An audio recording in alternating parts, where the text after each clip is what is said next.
How much do you look at this whole and say, I can solve this because there are things in here that I can cut, there's zombie programs, other things? And how much do you think it is absolutely necessary for you to raise taxes on the wealthiest? We only receive 40.5% in return. And if we had actually bridged that gap over the Cuomo years, we'd be talking about receiving an $8 billion additional every single year. Do you go after that money first, or do you go after the additional tax dollars on the wealthiest New Yorkers first? I think as a New Yorker, you always have to do all of the above. And so we have to both increase taxes on the wealthiest, we have to also change the relationship with the state, and we have to pursue these kinds of savings and efficiencies here in our city. Okay, speak to this, because one of the biggest issues about taxing the wealthiest New Yorkers is the possibility that they leave New York. So the top 1% of New Yorkers pay somewhere between 40 and 48% of the total revenue for New York City taxes. If a couple hundred of them are mobile and have a private plane and can live in Florida and come here, 150 days a year, that's a problem. What do you do about that?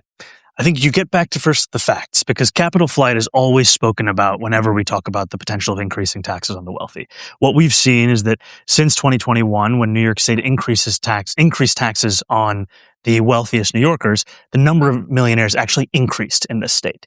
And so it has to be to get back to the facts. The second thing also has to be, we are increasing revenue also to be able to increase quality of service, right? We're sitting here right now in one of the coldest stretches in New York City weather history. One of the reasons why the city could start to get back on its feet was because we had a sanitation department that was staffed by thousands of people to the extent that we could have 2,500 workers on every 12-hour shift. That's only possible when you're actually investing in public service. On the city tax, though, and I know that takes effect with people right now, that top rate of people of 50,000 or more. So if you're going to be adding 2% to people at $1 million, I just did the math, right? Well, but that's going to be an increase of 51% of what they pay now. I'm not saying cry for them. I'm saying if they leave, you're not going to get that money. And when you increase someone's taxes by 51%, aren't a lot of people going to leave? We're saying we're increasing it by 2% of what it is right now. And ultimately, I'm guided by the facts. The Fiscal Policy Institute did an analysis of the top 1% of New Yorkers and found that they leave the city at 1/4 the rate of other income categories. And when they do leave, they leave to what are called high tax states, New Jersey, California. So what it then comes down to is, why are they leaving? Is it fiscal policy or is it actually quality of life? And I've heard that time and again from wealthier New Yorkers, from all New Yorkers. So it's talk. They're going to go to Florida and all you think is talk. In 2021, when I came to the state assembly, we had the same fight to fund public schools, to raise taxes on billionaires and corporations. We were told millionaires would flee. Yep. And we now have more millionaires. Okay. If you do succeed, let's say, in convincing Albany to raise taxes, and I'm a little skeptical that that'll happen, but let's say you do, there is concern, as Governor Hochul mentioned, that there will be people who leave New York City for Palm Beach or elsewhere. I know we're not going to be playing our little violins for the billionaires who have to pay more taxes, but they do take a lot of money with them. And in fact, the Citizens Budget Commission found that hundreds of thousands of high-income New Yorkers have left New York City in just the past 5 years. And households that earn more than $1 million pay about 40% of New York City taxes. So why dismiss concerns that your potential tax base that you need to harvest money from to pay for these things will leave? I'm looking to lead an entire city of 8.5 million people. And the reason that I believe that we need to increase taxes on the 1% and the most profitable corporations is because of the fact that those are taxes that would then pay for a better quality of life for all. But only if they stay. And the reason that I believe that they would stay, because I want them to stay, is that when the Fiscal Policy Institute did an analysis of the top 1% of New Yorkers, they found they leave at 1/4 the rate of other income brackets. And when they do leave, they go to other states that are considered high tax. New Jersey or California. I've seen this study, and I have to say I'm a little dubious because we're talking about a major change in the tax system that would hasten departures that are already happening. Again, we've lost hundreds of thousands of wealthy New Yorkers already. We now have more millionaires than we did in 2021 in this state. And the reason that I'm confident is all I'm speaking about is a 2% increase in income taxes for New Yorkers who make $1 million or more a year. And when it comes to corporations, it's matching our state's top corporate tax rate, 7.25%, to that of New Jersey, 11.5%. That's why I believe that this is both feasible and necessary, but I'm going to meet with business leaders about this. I've already started having those conversations because I do not want them to leave. I want them to stay. New York City's got itself in a pickle. New mayor, Zohran Mamdani. He's basically stating, you know what? We got a $2 billion mid-year fiscal deficit. We got a $12 billion deficit for 2027. And I'm blaming all of this on Eric Adams, previous mayor, and also Andrew Cuomo, who was governor. He's just blaming the other guys, but moving forward wants to do 2% tax on anybody making over $1 million, just taxing the rich. When will it stop? It won't. What will these folks do? They'll move. Let's get into it. Here we go. Mayor Zoran Mamdani will call for a tax hike on the richest residents in the 5 boroughs of New York City. We are seeing this not only in New York, we are seeing this in Washington State, we are seeing this in Seattle. We're seeing this anywhere where you've got a strong socialist fabric going on. You got Mayor of New York City, socialist. Seattle, same deal. Katie Wilson, socialist. And you've also got a handful of socialists throughout the country, and they are throwing out these bills like Sean Scott here in Washington State. Seattle legislator. He is calling for basically tax the rich. It's not a revenue issue. There's never been a revenue issue here. It is a spending issue. You've got plenty of revenue. You're just overspending by so much. Washington State, we just enacted $9 billion in new taxes. New taxes. Yeah. How's this going? Mayor made the announcement during a budget announcement at City Hall on Wednesday. Today, Mamdani said he wants the households making more than $1 million to pay an additional 2% in taxes. You know what I always ask myself? All right, is that going to be the last tax hike? And, if you're talking about people making more than $1 million, the rest of us can basically say, well, that's not me, so go screw those guys. Yeah, you guys can pay. But what happens is people who make $1 million, they've got more flexibility than the rest of us. They can move, pick up and go. They can go to their house in the Hamptons, whatever. Although on $1 million, you're not affording a house in the Hamptons. $1 million in New York City, you might be slightly above poverty level because it's so expensive. Like here in Washington State, it is so expensive to live here that even if you're making a couple $100,000, you're not putting a ton of money away. Housing's so expensive. Just the gasoline, the list just goes on, right? And you're left with, all right, we're making 200, but it feels like we're making 50. Big blue Democrat state. That is literally the deal is. He says it's one of the only ways to erase the $12 billion deficit he inherited from the administration. Blame the other guy. Don't blame the fact that you're not cutting any expenses. You're not cutting any programs that have just bloated out of control. You're going to blame the other guy, and then what they're consistently doing is getting on board with tax the rich. Our governor here in the state of Washington just basically said, yeah, I support a income tax on millionaires. So that's Washington State's way of getting an income tax going. Well, you got to tax those rich bastards because they need to pay their fair share. But it's not just them. And then when they leave, the rest of us are left holding the bag, right?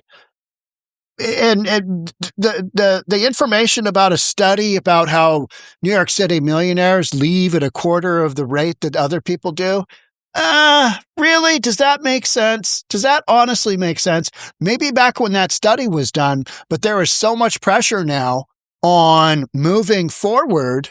So many of these Democrat states, cities, and counties, they're actively going after the wealthy. So you're going to have a real shift for people who have a target on their backs, and they are folks who are, whether it's successful in business or successful in, what family they were born into. However you get your money, right? However you get your money. You got a target on you now with these lunatics running around because essentially they can't control their own spending. Mayor said he's less concerned about a business exodus with the tax hike and more concerned with the exodus of working people who are being driven out of the city because of high costs of living. Okay?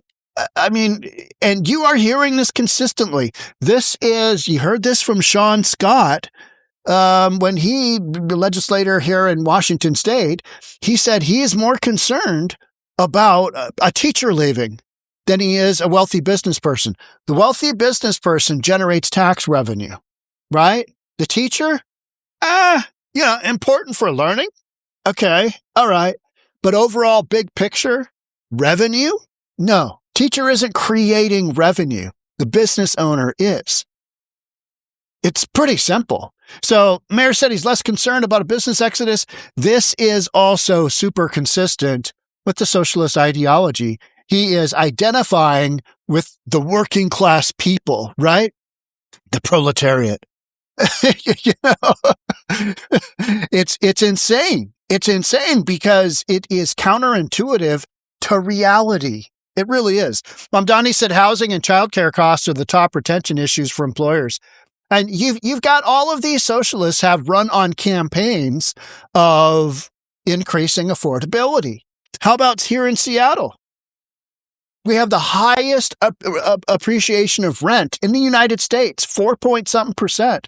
So even as we have socialists come in leadership, costs are spiking. They're going to the moon. And why wouldn't they? You've done all kinds of things from a policy standpoint to create a situation where you have constricted the supply of housing.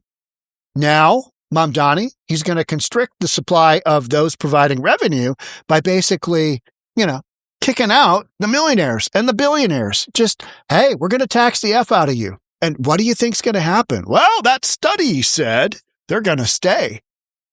I don't believe that for a second. That doesn't make any sense at all. You ever heard a really wealthy person say, oh, yeah, I want to pay my fair share? You're like, hell no. It's like Trump talking to Hillary Clinton. Yeah, the reason I know that these tax breaks are out there is because you and your donors, you use them, and it's called being smart. Nobody says, oh, yeah, tax me to oblivion. Nobody says that. I want to give away my money. Spokesperson for former Mayor Eric Adams said he inherited a city facing nearly $10 billion in debt, compounded by the worst public health and economic crisis in New York City history. COVID devastated the economy, and the city was later forced to absorb billions in migrant-related costs that should not have fallen solely on local taxpayers. 100% agreed. Eric Adams was on the bullhorn saying, hey, we can't take any more of these criminal illegals. And he was a Democrat, right? Granted, a moderate policing background. He literally got out there and said, we can't take any more. And for his efforts, he was investigated for a bunch of fraud stuff, right? Oh, you got some discounted airfare to Turkey. I mean, there were so many fraud allegations within the Eric Adams cabinet. You're just like, you guys just need to hold it together, because then when it comes down to this stuff, Eric Adams just doesn't have a lot of credibility, right? Despite these challenges, Mayor Adams led a real recovery through steady leadership and tough decisions. They always say that. Got the New York Post weighing in. Same deal. $12 billion budget deficit in the next 2 years. You got your city comptroller. You've got extremely unusual $2.2 billion in June. That's going to come up. All right, got to really get on top of taxing these wealthy people. Coming 2027 fiscal year faces an even worse $10.4 billion shortfall. What are they going to do? Well, they're going to provide free childcare, free subway, just the list goes on of free stuff that they can't afford. So instead of cutting back on that and reducing the amount of income they need, maybe retaining long-term their millionaire population, those with the money to actually pay the taxes, they're going after this Mickey Mouse nonsense. And you know what? I frankly think they don't care. I honestly think that's what's going on.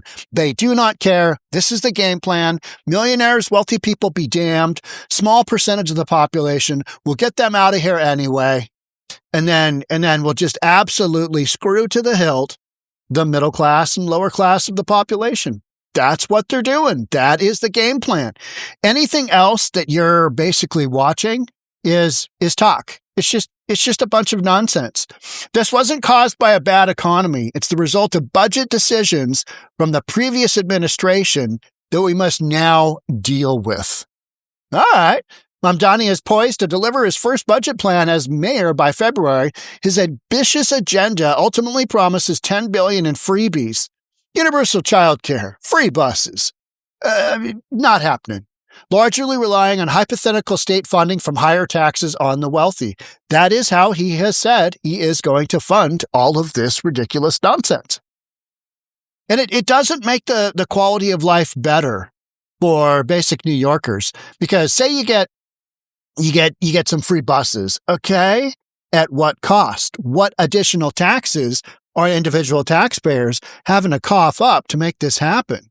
And universal childcare. Okay. Yeah. All right. How much are you going to have to bump up? Who's going to have to pay? What's the overall impact on that to not only the budget, but the income stream of taxation to the city itself? It's absolutely nutty. And you hear the same questions come up again and again and again, not only to Mamdani, but to Katie Wilson here in Seattle as well. I mean, it's mind-blowing that this is going on, but this is also socialism, right? And why wouldn't we just give this another rip? Let's just see how it works out. Let's just see how this goes. And yeah, it's never worked before, but this is the time. This is the time. It's nutty, right? It is absolutely nutty. And when Mamdani says there are more millionaires now, is that a function of the stock market doing really well and people's net worth going up? It's not that people are moving to New York City. People are moving away from blue states, from blue cities, from blue counties. They're moving away. Statistically, we know that to be a fact. So are they moving to New York and New York City? Or is their equity just increasing as the market does well? Maybe they got real estate holdings, but did pretty well. We're over 1 million now. Those aren't people necessarily moving. So those folks that are increasing their net worth relative to those who are leaving, the reality is you're playing with numbers there. And wealthy folks will leave. That's what they do. They preserve their wealth. The reason they got there isn't because they gave it away for every single social welfare program that came along. That's not how the game is played, right? But you know what? Let's just go ahead and listen to some socialist ideology, and I'm sure it'll work out. It'll be perfect, right? Yeah. No. Crazy stuff. Crazy stuff. All right. That's it for me on this one. Love to have you subscribe. Hit that notification bell. I'll see you in the next episode. Thanks again for joining. Bye for now.